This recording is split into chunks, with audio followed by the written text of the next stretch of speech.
In 2009, Worlds of Fun debuted their second ever wooden roller coaster, dubbed Prowler. It was a GCI manufactured out and back layout through the woods. It stands 102 feet tall with a top speed of 52 miles per hour, for the most part laying low to the ground. It features a series of bank turns and bunny hills. The ride quickly became a fan favorite and even won the Golden Ticket Award for Best New Ride. In fact, it was such a success that GCI worked with Cedar Fair again for 2017's Mystic Timbers at Kings Island. A very, very similar ride, Prowler enhanced, if you will. And in my opinion, Prowler is one of those rides that really flies under the radar. Its stats may not be anything overly impressive. In fact, it's pretty average for most GCI roller coasters, but this thing is a powerhouse and I love it. So in this review, I'm going to dive into the ride experience, tell you all about it, and then we'll give it a final score at the end of the video. Now, first thing I want to mention, Prowler is particularly well hidden within Worlds of Fun. It's completely surrounded by trees. In fact, you can't see most of the ride from the pathway.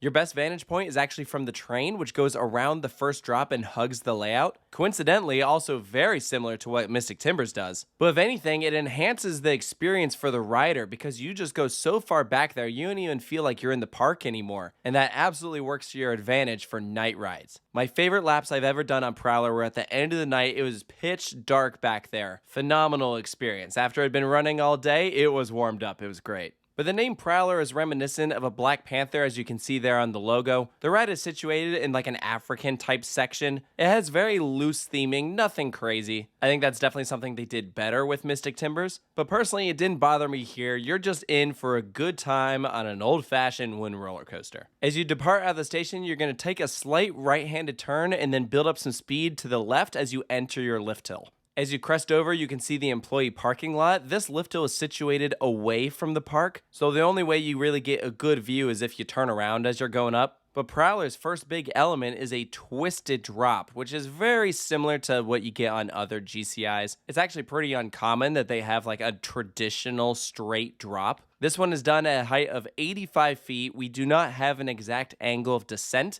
but I'll tell you what, it is awesome in the back row. You just go flying. This is where you hit your max speed, you're banking to the left, and then you rise up into an ejector hill, just barely ducking underneath the lift hill. When you're sitting in the front row, that rise up is so strong. And then likewise, if you're sitting in the back, the drop off the hill is crazy. You just float up out of your seat for so long and then you get slammed down with positive G-forces at the bottom. There's actually a very similar hill to this on the return trip. We'll get to that in a minute. But if you've done Mystic Timbers at Kings Island, the beginning of this ride is extremely similar and offers almost identical sensations. So from here, this is really where we enter the out and back portion of the layout. There's an airtime speed hill directly ahead. You'll bank to the left and then switch directions to the right. This whole time you're staying extremely low to the ground. There's a turn to the left, another speed hill, and then you enter your turnaround. And I just love these twists and turns that it has here at the beginning. You're just getting tossed around. It's a great mix of airtime and laterals, and all just happens back to back. You enter the far point of the ride, I would say pretty quickly. The return trip is longer than the trip out. And likewise, I would say that the second half of the ride is actually better than the first. For the start of this turnaround, you duck under a section of track and rise up into an airtime pop, banking swiftly to the left. You'll take this downward turn and then rise back up into an airtime pop, this time changing directions now to the right-hand side. And this next turn is one of my favorites. As you're heading towards the right, you suddenly change directions to the left while getting airtime. So you're getting laterals from both sides as well as getting thrust up out of your seat. It is so sick. There's a sideways banked airtime hill. You then level out and go into one of the biggest drops on the ride. Something you might not be able to tell from being on Prowler is that you're actually going over some pretty diverse terrain. Worlds of Fun is not situated on flat ground. You're going up and down hills. So at a point like this, Prowler really uses that to its advantage. It just feels like out of nowhere, you suddenly drop like 30 feet or something. It totally catches you off guard, especially in the back row. And I would say this moment is the start of my favorite section of the ride. It's these 4 hills back to back. So you have that huge drop, a straight bunny pop that then slants slightly to left and then drops down. So it's almost like a double up or double down, something like that. You're turning to the right into another off-axis airtime hill. This is actually one of the strongest moments of airtime on the entire ride. And then you enter this like half helix. So you get ejected up, turn to the right, leveling out, and then you're just hit with laterals as you take this like 180-degree turn into the brake run. This is something that Mystic Timbers does not have, so in that regard, it makes Prowler feel like it could actually be a longer ride, and it's a great finale.